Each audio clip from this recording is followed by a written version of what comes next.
Bienvenidos a este podcast académico dedicado al análisis y la reflexión sobre las principales teorías del aprendizaje que han marcado la educación contemporánea. Examinaremos la teoría del aprendizaje significativo de Aswell, el enfoque sociocultural de Vygotsky, el aprendizaje por descubrimiento, la teoría del procesamiento de la información de Gagne, el desarrollo cognitivo de Jean Piaget y la aplicación directa de cada teoría en las aulas infantiles, brindando ejemplos y reflexiones sobre su utilidad y limitaciones. Soy María del Carmen Restrepo Medina, estudiante del doctorado en educación, y les doy la bienvenida. Teoría del aprendizaje significativo. Aswell plantea que el aprendizaje ocurre cuando el nuevo conocimiento se relaciona de manera sustancial con lo que el estudiante ya conoce, es decir, con conocimientos previos organizados en su estructura cognitiva. Este proceso facilita la retención y la comprensión profunda. Ejemplos de aplicación en el aula: el uso de organizadores previos que preparan al estudiante para el nuevo tema, estrategias para conectar conceptos nuevos con experiencias o contenidos ya familiares, actividades que fomentan la integración de nueva información en mapas conceptuales. Se emplea para diseñar actividades que vinculen lo nuevo con experiencias reales del niño, facilitando así la comprensión y el interés de los pequeños. Como una reflexión tenemos que este enfoque destaca la importancia del conocimiento previo, facilitando aprendizajes duraderos. Sin embargo, puede considerarse insuficiente la dimensión social y emocional del aprendizaje. Además, depende mucho de la precisión con la que el docente identifica los conocimientos previos de los estudiantes. Tiene una ventaja, es que promueve un aprendizaje profundo y duradero, adaptado a los conocimientos del niño. Y tiene una limitación que requiere que el docente conozca bien a los estudiantes para adecuar los contenidos y promover así la conexión cognitiva. En una aplicación personal, en mis clases empleo organizadores gráficos y preguntas guías para activar conocimientos previos antes de introducir nuevos contenidos, facilitando la comprensión y motivando la asociación significativa. En preescolar, que es el área que yo manejo, y en primero, al presentar un tema, los invito a recordar y a compartir lo que ellos ya saben, luego a organizar la información de forma clara para que construyan nuevos conocimientos a partir de sus experiencias previas. El enfoque sociocultural de Lev Vygotsky. Vygotsky enfatizó el papel del entorno social y cultural en la interacción para el desarrollo cognitivo presente en la zona de desarrollo próximo, como espacio donde el niño aprende con la mediación del adulto o compañeros. Los ejemplos en el aula de esta teoría son trabajo colaborativo y discusiones en grupo, tutorías entre pares y andamiaje que ayudan a la resolución de problemas, uso de recursos culturales y herramientas mediadoras, como textos y tecnología. Tenemos que, como una reflexión, que este enfoque evidencia la importancia del diálogo y la cultura, enriqueciendo la experiencia educativa. La limitación puede resistir en el desafío práctico para el docente en contextos con recursos limitados o clases numerosas donde el acompañamiento individual es difícil. Una ventaja que tiene es que favorece el aprendizaje colaborativo y el desarrollo de habilidades sociales. Como una aplicación personal, se incorporan actividades grupales de discusión donde los estudiantes se apoyan y se corrigen mutuamente, promoviendo el aprendizaje colaborativo. En mi aula de clase lo hago a través de juegos grupales que fomentan la colaboración entre niños con el docente, guiando y facilitando aprendizajes que no solo podrían lograr usando andamiajes y apoyo social. Se practica en dinámicas grupales, aprendizajes guiados y promoviendo la comunicación y el lenguaje como un vehículo del aprendizaje. El aprendizaje por descubrimiento.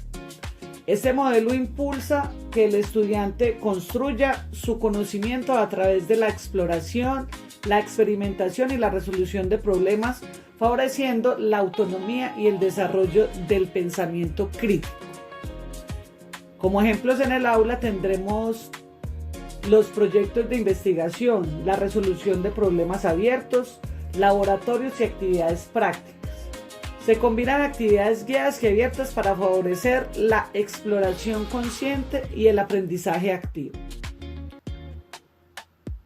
Como una reflexión tenemos que esta teoría potencia la creatividad y el aprendizaje activo, pero puede resultar complejo para estudiantes menos motivados o en etapas tempranas que requiere mayor estructura.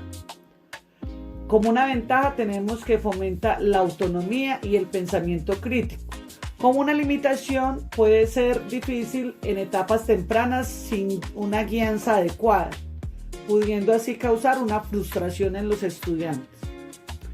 Como una aplicación personal, en mis clases diseño actividades donde los niños intervienen a descubrir soluciones por sí mismos, promoviendo un rol activo dentro del proceso formativo. Un aprendizaje por descubrimiento. En preescolar se propone una actividad de clasificación de objetos para que los niños descubran relaciones y diferencias por ensayo y error. Teoría del procesamiento de la información y eventos instruccionales de Gagné.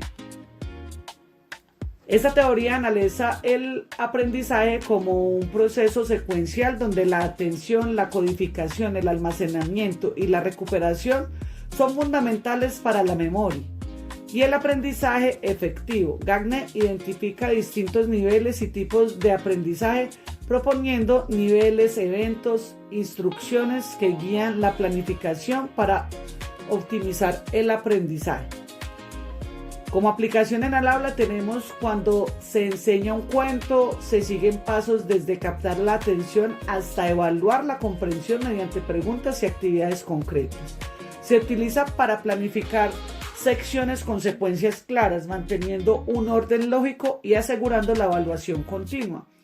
Presentación escalonada de contenidos, uso de estrategias para captar la atención, repetición y práctica especializada para consolidar aprendizajes. Como una reflexión tenemos que esta teoría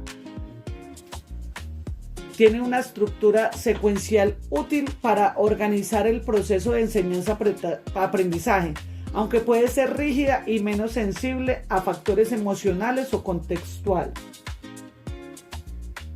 Como una ventaja tenemos que facilita una enseñanza estructurada y ordenada, y como una limitación tenemos que puede ser rígido y no siempre se adapta a la espontaneidad del aula infantil. Como una aplicación personal, esta teoría la utilizo para diseñar clases ordenadas con actividades que refuerzan conceptos claves y favorecen la memorización de manera efectiva. La teoría del desarrollo cognitivo de Jean Piaget. Piaget plantea que el desarrollo cognitivo ocurre en etapas, cada una con características que limitan o posibilitan aprendizajes específicos que deben adecuarse al nivel de desarrollo del estudiante para ser efectivo.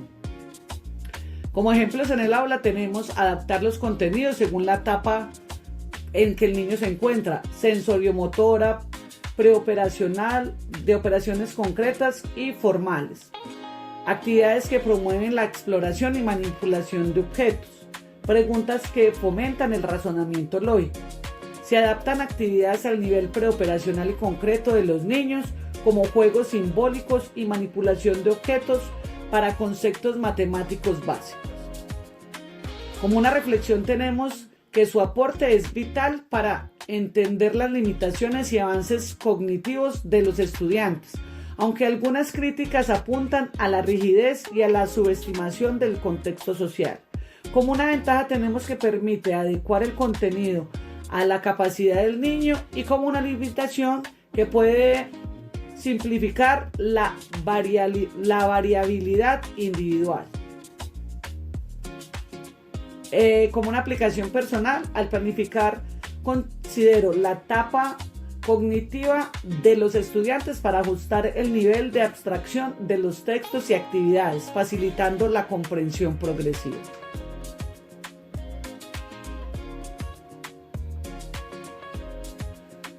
Como una conclusión tenemos que estas teorías del aprendizaje clásico, como el conductismo, el constructivismo sociocultural, el aprendizaje significativo, el desarrollo cognitivo y procesamiento de información, mantienen su vigencia en la educación contemporánea, siendo pilares para la práctica docente fundamental y reflexiva.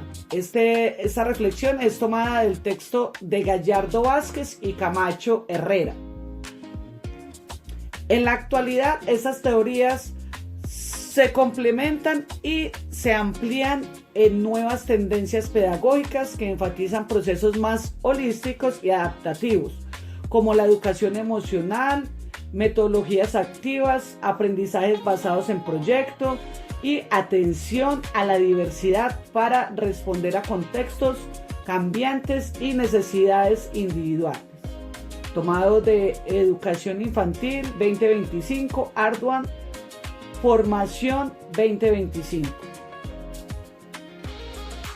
Para los docentes que trabajamos con niños de preescolar y primero, estas teorías siguen siendo una herramienta indispensable para fortalecer el proceso de enseñanza-aprendizaje, pues nos permiten diseñar experiencias de aprendizaje conscientes que consideran tanto el desarrollo cognitivo y emocional del niño como el ambiente social y cultural, facilitando aprendizajes significativos y duraderos. Analizar y respetar el ritmo de aprendizaje individual al entender las etapas del desarrollo cognitivo de Piaget, la zona de desarrollo próximo y mediación social de Vygotsky, y la importancia de conectarse con conocimientos previos, como lo dice Aswell, nosotros los docentes podemos ajustar las estrategias para entender la diversidad y los ritmos y estilos de nuestros estudiantes. Hemos llegado pues así al fin de este podcast. Nos veremos en una próxima ocasión. Chao, chao, compañeros.